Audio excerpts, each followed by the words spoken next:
ప్రజాప్రతినిధి న్యూస్ కు స్వాగతం. జిల్లాలో ధాన్యం కొనుగోలు వేగవంతంగా కొనసాగుతుందని ప్రభుత్వ వైపు వేములవాడ ఎమ్మెల్యే ఆది శ్రీనివాస్ తెలిపారు. సిరిసిల్ల మున్సిపల్ పరిధిలోని అపెరల్ పార్కులోని షెడ్లలో వరి ధాన్యం దిగుమతిని అదనపు కలెక్టర్ గడ్డం నగేష్ తో కలిసి పరిశీలించారు. ఇప్పటిదాకా ఎన్ని లారీలు వచ్చాయి, ఎన్ని అన్లోడింగ్ చేశారు తదితర అంశాలపై అధికారులను అడిగి తెలుసుకున్నారు. ఈ సందర్భంగా ప్రభుత్వ విప్ మాట్లాడుతూ జిల్లా అధికార యంత్రాంగం ఆధ్వర్యంలో ధాన్యం కొనుగోలు ప్రక్రియ వేగంగా కొనసాగుతుందని తెలిపారు. రైతులు వారు ఆందోళన చెందవద్దని, వారు పండించిన ధాన్యం చివరి గింజ వరకు కొనుగోలు చేస్తామని స్పష్టం చేశారు.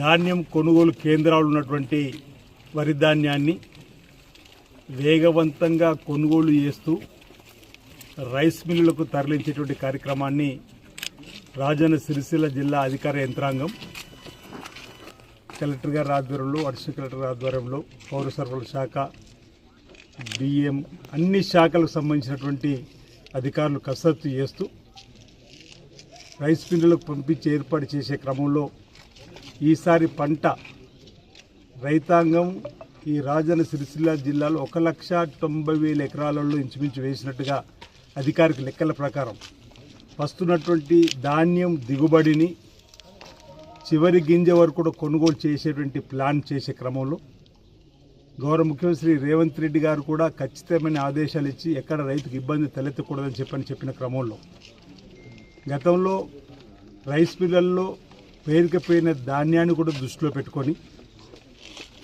ఇప్పుడు ఏదైతే రబీ పంట కేవలం ఫారాబాయిల్ రైస్ మిల్లుకే ఇచ్చేటువంటి సందర్భం ఉండడం వల్ల రాజన్న సిరిసిల్ల జిల్లాలో ఇప్పటివరకు 36 ఫారాబాయిల్ రైస్ మిల్లు ఉంటే, అంటే వానాకాల పంట రా రైస్ మిల్ కూడా ఇవ్వడం వల్ల ఇక అప్పుడు ఇబ్బంది తలెత్తిన సందర్భం. ఇప్పుడు కేవలం ఫారాబాయిల్కి ఇవ్వాలి, ఇంకా నూకా శాతం ఎక్కువ అవుతుందనేటువంటి ఆలోచనతోటి ఇచ్చేటువంటి క్రమంలో వాళ్ళ గోదాములు ఇప్పటికే నిండిపోయి ఉన్నాయటువంటి చెప్పేటువంటి సందర్భం వచ్చినప్పుడు రైతుకి ఇబ్బంది తలెత్తకూడదని, రైతుకి ఎక్కడా కూడా కాస్త నష్టం కూడా జరగకుండా వెంటనే కొనుగోలు చేస్తూ రైస్ మిల్లులు పంపే క్రమంలో వచ్చినటువంటి అవరోధాన్ని దృష్టిలో పెట్టుకొని మార్కెట్ యార్డులకు సంబంధించినటువంటి గోదాములలో సుమారు 40,000కు సంబంధించిన మెటీరియల్ దించడానికి కోసం ఏర్పాటు చేసినాం. అయినా ఇంకా పంట ఈసారి ఈ గ్రామాల్లో మీరు తిరుగుతున్నప్పుడు ఈసారి బరకత ఎక్కువ వచ్చిందని చెప్తున్న సందర్భంలో, పంట ఎక్కువ దిగుబడి వచ్చిందని చెప్పిన సందర్భంలో ఈ సిరిసిల్లాకు సంబంధించినటువంటి హెడ్క్వార్టర్లు ఉన్నటువంటి అపెరల్ పార్క్ గోదాములు మనం చూసిన ఇప్పుడే పరిశీలన జరిపినాం. అపెరల్ పార్క్ గోదాములలో కూడా పంట ధాన్యాన్ని దించాలి, వరి ధాన్యం చెప్పిన ఒక నిర్ణయం తీసుకోవడం గౌరవ ముఖ్యమంత్రి రేవంత్ రెడ్డి గారి దృష్టికి తీసుకుపోగానే, ఉత్తమ్ కుమార్ రెడ్డి దృష్టికి తీసుకుపోగానే, పెద్దలు శ్రీధరబాబు గారు కూడా ఈ విషయం చెప్పగానే కలెక్టర్ గారి ద్వారా లేఖ పంపగానే ఇక్కడ మరి దిగుమతి చేసుకోవడానికి అవకాశాలు ఇవ్వడం జరిగింది.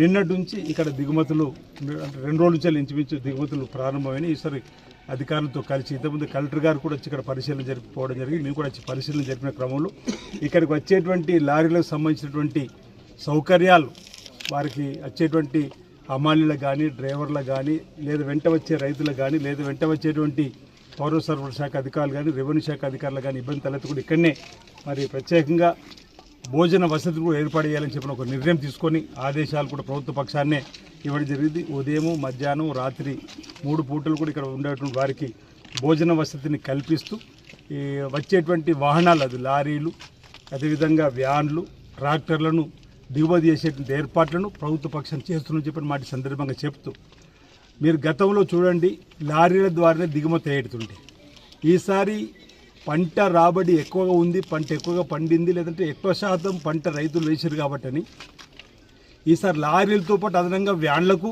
అనుమతులు ఇచ్చినాం, ట్రాక్టర్లకు కూడా అనుమతి ఇచ్చినాం. అంటే రైతు ప్రయోజనాలు దృష్టిలో పెట్టుకొని ఈరోజు మేము చేసేటువంటి ప్రయత్నం చేస్తుంటే, రైతులని లేకపోతే రైతు సమస్యను అడ్డు పెట్టుకొని రాజకీయం చేయాలని చూస్తున్నటువంటి బీఆర్ఎస్ పార్టీకి మీ ద్వారా ఒకటే ప్రశ్న అడుగుతున్నాం. రైతు సోదరులు కూడా దయచేసి గమనించబడుతున్నాం, ఇది రైతు ప్రభుత్వం. అసలు రైతుకు ప్రయోజనాలు చేకూర్చే పెటెంట్ ఏదైనా ఉందంటే అది కాంగ్రెస్ పార్టీకి. రైతు ప్రయోజనాలు కాపాడేటువంటి ప్రయత్నం మొదటి నుంచి కూడా చేస్తాం. అలాంటిది ఒక విషయాన్ని ఈ సందర్భంగా చెప్పేటువంటి ప్రయత్నం చేస్తాం. ఈరోజు బీఆర్ఎస్ పార్టీ చేస్తున్నటువంటి దుష్ప్రచారం, వాళ్ళ హయాంలో 2022-23 సంవత్సరాలు తీసుకుందాం, వాళ్ళు 10 ఏళ్ల పరిపాలన ఆఖరి 2 సంవత్సరాలు తీసుకుందాం. రబీ పంటలో ఆఖరి 2 సంవత్సరాలు, ఈ ప్రభుత్వం వచ్చింది 23 డిసెంబర్, అంటే 24 నుంచి ప్రారంభం స్టార్ట్ అయింది. 23లో రబీ అప్పుడు బీఆర్ఎస్ పార్టీ ఉంది, 22 సంవత్సరాలు రబీ అప్పుడు బీఆర్ఎస్ పార్టీ ఉంది. నిన్నటి డేటు 14వ తారీఖు, ఈరోజు 15వ తారీఖులు ఉన్నాం. నిన్నటి రోజు 14వ తారీఖు నాడు బీఆర్ఎస్ పార్టీ ప్రభుత్వ హయాంలో 14/5/2022 నాడు వాళ్ళు కొన్నది 54,735 క్వింటాలు మాత్రమే. మళ్ళీ చెప్తున్నా, 2022 సంవత్సరంలో 14వ తారీఖు 5వ నెల 2026 నాటికి వారు ఉన్నది 54,735 మెట్రిక్ టన్నులు మాత్రమే ఉన్నారు. తర్వాత వాళ్ళనే చూస్తే 2023లో ఇదే రబీకి సంబంధించి బీఆర్ఎస్ ప్రభుత్వ హయాంలో నిన్న డేట్ 14వ తారీఖు వరకు 81,402 మెట్రిక్ టన్నులు ఉన్నారు. ఈరోజు రైతు ప్రభుత్వం ఈ 2026 ఈ 14 నిన్నటి తేదీ 14వ తేదీ వరకు 1,11,237 మెట్రిక్ టన్నులు కొన్నాం.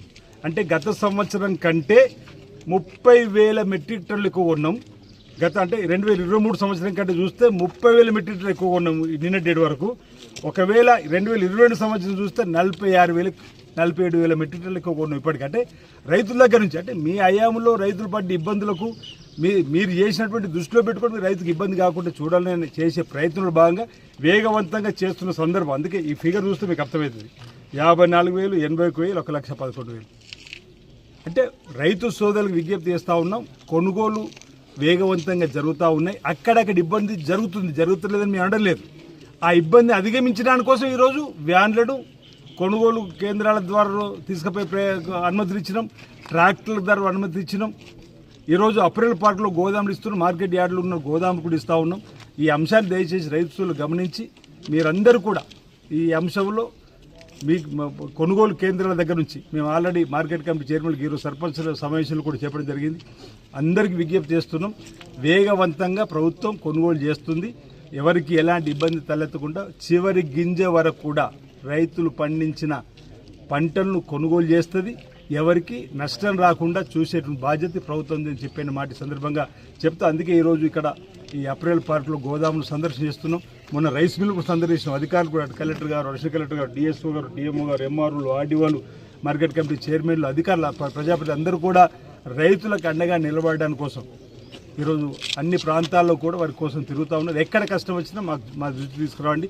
తప్పనిసరిగా వారికి లారీలు ఏర్పాటు చేసే కార్యక్రమం, ఈరోజు వారికి వ్యాన్లు ఏర్పాటు చేసే కార్యక్రమం, లేదా ట్రాక్టర్లు ఏర్పాటు చేసే కార్యక్రమం చేస్తున్నాం. కొన్ని గ్రామాల్లో రైతులు స్వచ్ఛందంగా, గ్రామాల్లో ఉన్న పెద్దలు, సర్పంచులు కూడా స్వచ్ఛందంగా ఆ గ్రామాల నుంచి అమ్మాళ్ళు వచ్చి కూడా దిగుమతి చేసుకుని పోతున్నారు. ఇప్పుడు మన వీర్నపల్లి దగ్గర గర్జనపల్లికి సంబంధించిన వాళ్ళని చూసినాం. అదేవిధంగా వేమరావు నుంచి కూడా, రుద్రేంగి నుంచి కూడా ఒక 3 బండ్లకు సంబంధించిన వాళ్ళు వచ్చి దిగుమతి చేసుకుని పోతున్నారు. ఆ విధంగా కూడా ఎక్కడికెక్కడ ఆయా గ్రామాలకు సంబంధించినటువంటి వ్యాన్ల ద్వారా కూడా అమ్మాళ్ళు వచ్చి దిగుమతి చేసుకుని పోవడానికి ఇక్కడ ఏం వెయిటింగ్ ఉండదు. రైస్ మిల్లు లాగా ఇక్కడ వెయిటింగ్ లేదు. రైస్ మిల్లు పోతే 3 రోజులు దిగుతలేదు, 2 రోజులు దిగుతలేదు అంటారు.